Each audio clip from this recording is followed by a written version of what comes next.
الحمد للہ والصلاة والسلام علی رسول اللہ اما بعد۔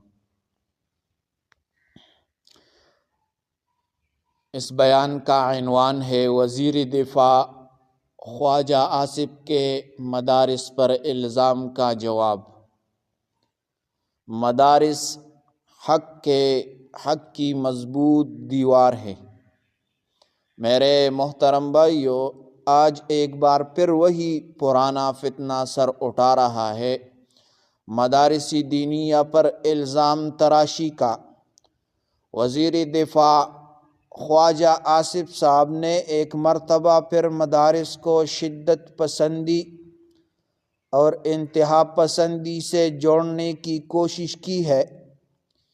یہ دراصل اسلامی تعلیمات پر حملہ ہے، کیونکہ مدارس ہی وہ قلعے ہے جہاں سے قرآن و سنت کی خوشبو پھیلتی ہے۔ ان مدارس سے نکلنے والے علماء نے قرآن کی حفاظت کی، امت کی رہنمائی کی اور ہر فتنے کے مقابلے میں اسلام کا پرچم بلند رکھا۔ اللہ تعالیٰ کا ارشاد ہے، یرفع اللہ الذین آمنوا منکم والذین اوتوا العلم درجات۔ اللہ تعالیٰ ایمان والوں اور علم والوں کے درجے بلند فرماتا ہے۔ یہ وہ علم والے ہیں جو انہی مدارس سے نکلے ہیں۔ اگر مدارس نہ ہوتے تو آج امت کا قرآن کے ساتھ تعلق باقی نہ رہتا۔ محترم وزیر صاحب، یہ وہ ادارے نہیں جن سے دہشت پھیلتی ہے، بلکہ یہ وہ چراغ ہے جن سے امن، اخلاق اور ہدایت کی روشنی پھیلتی ہے۔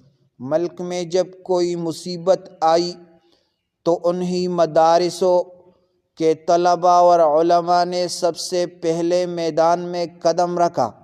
مدارس کے خلاف زبان درازی دراصل اسلام دشمن طاقتوں کے ایجنڈے کی پیروی ہے۔ ہم علماء کرام، والدین اور عام مسلمان سب کو چاہیے کہ ان اداروں کا دفاع کریں، کیونکہ یہ امت کی بنیاد، دین کی بقا اور ایمان کی علامت ہے۔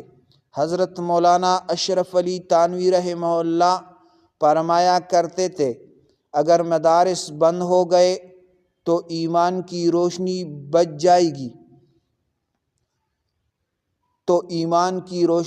جائے گی۔ آج ضرورت ہے کہ ہم اپنے مدارس کی قدر کریں اور جو لوگ الزام لگاتے ہیں ان سے پرامن مگر دلائل کے ساتھ جواب دیں کہ مدارس نے کبھی بندوق نہیں اٹھائی بلکہ قلم اور قرآن کو تھام رکھا ہے۔